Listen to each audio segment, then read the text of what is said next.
High বন্ধুরা, সবাই কেমন আছেন? আশা করি সকলেই ভালো আছেন, সুস্থ আছেন।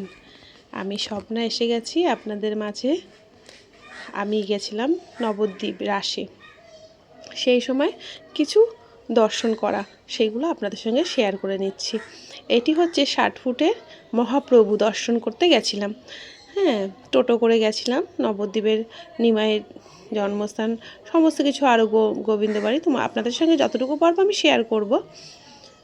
চলুন তাহলে। কত বড়, কত সুন্দর করেছে এখানে, মানে এত সুন্দর করেছে। এই দেখুন, 60 ফুটের মহাপ্রভু, দারুণ, খুব সুন্দর। অনেকেই দেখেছেন আশা করি নিশ্চয়ই, আবার অনেকে দেখেন উনি, যার জন্য আমি করলাম। যারা দেখেননি তারা দেখতে পারবেন, আর যারা দেখেছেন তারা আর একবার নাহলে দর্শন করেই নিলেন।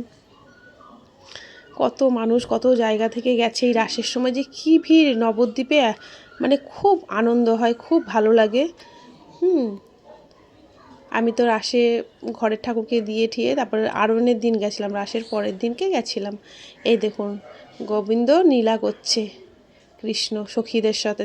দেখছেন কত সুন্দর, এত সুন্দর করে ওরা মডেলগুলো বানিয়েছে পুতুল, মানে এত সুন্দর লাগছে কি বলবো, মনে হচ্ছে মানে সত্যিকারের যেন।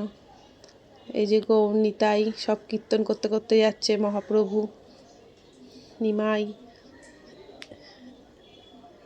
মানে দারুণ দারুণ। ভেতরটায় গেলে খুব সুন্দর করেছে,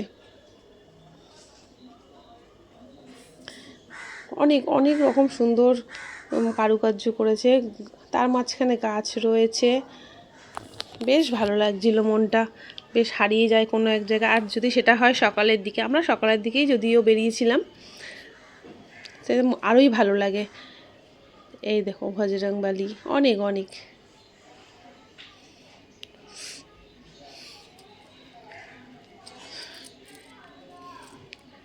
পথে আমরা টিফিন করেছিলাম। এ দেখো, মৃত মানুষকে, মৃত হয়ে গেছেন, তখন এসছেন বর দিতে, ওরকম। তারপরে এই যে সারথ, মানে ঘোড়া, রথ, দেখ অনেক কিছু। পুরো পুরো মানে আপনার বনের সমস্ত পশুরা যখন ওই যে নিমাই ইসে করছে, সেইটা আর কি তুলে ধরেছে।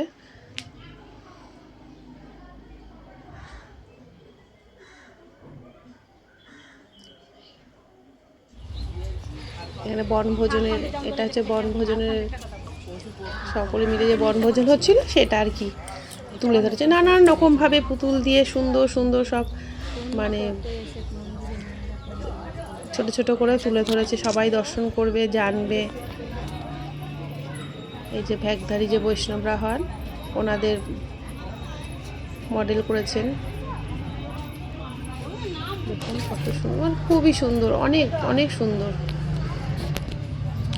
আমার তো ভীষণ ভালো লেগেছে। আমার কেন, আশা করি সকলেরই ভালো লাগে এই জায়গাটায় গেলে। এই যে দেখছেন, এটা যে শ্যামকুঞ্জ, ওইদিকে আছে রাধারানী, রাধাকুঞ্জ, মানে একই ইসের সাথে, মানে যেটা বৃন্দাবনে আছে শ্যামকুঞ্জ রাধাকুঞ্জ, সেটাই এখানে মানে ওরকমই বানিয়েছে। এই যে রাধাকুঞ্জ, শ্যামকুঞ্জ রাধাকুঞ্জ পাশাপাশি মডেল বানিয়েছে। আর পিছনে আছে যে কেড়ে আঙ্গুলে পুরো পর্বতমালা তুলে ধরেছিল শ্রীকৃষ্ণ, সেটা আছে পেছনে। সব বলছি না, সবই ছোট ছোট করে বেশ সুন্দর করে সাজানো, বেশ সুন্দর। একই জায়গার মধ্যে অনেক কিছু দর্শন করা যায় এই জায়গাটায় গেলে। আশা করি আপনাদের ভালো লাগবে, আপনারা যাবেন। তারপর দেখুন কি দারুণ যে মূর্তিগুলো বানায়, উফ, সত্যি। গোপাল সোনা, এটা তো গোপাল সোনা একটু বড় গোপাল হয়ে গেছে, কৃষ্ণের কৃষ্ণ কৃষ্ণ লাগছে। মডেলটার উপর গোপাল করলেও কৃষ্ণ কৃষ্ণ ভাব। আমাদের গৌর নিতাই, জয় নিতাই, জয় নিতাই। সবাই দর্শন করুন। এই দেখুন কৃষ্ণের তাণ্ডব।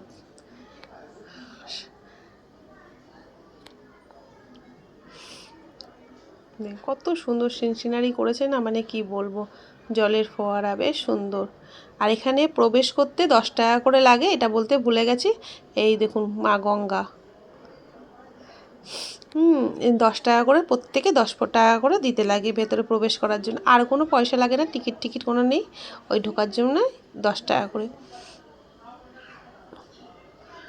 আপনারাও যাবেন, গিয়ে দর্শন করে আসবেন। আশা করি আপনাদেরও ভালো লাগবে। আমার তো ভালো লেগেছে বলেই আপনাদের সঙ্গে আমি শেয়ার করে নিলাম। যাই হোক, ভালো থাকবেন, সুস্থ থাকবেন। আর যদি ভালো লেগে থাকে আমার ভিডিওটা, তাহলে একটা লাইক সাবস্ক্রাইব করে দেবেন।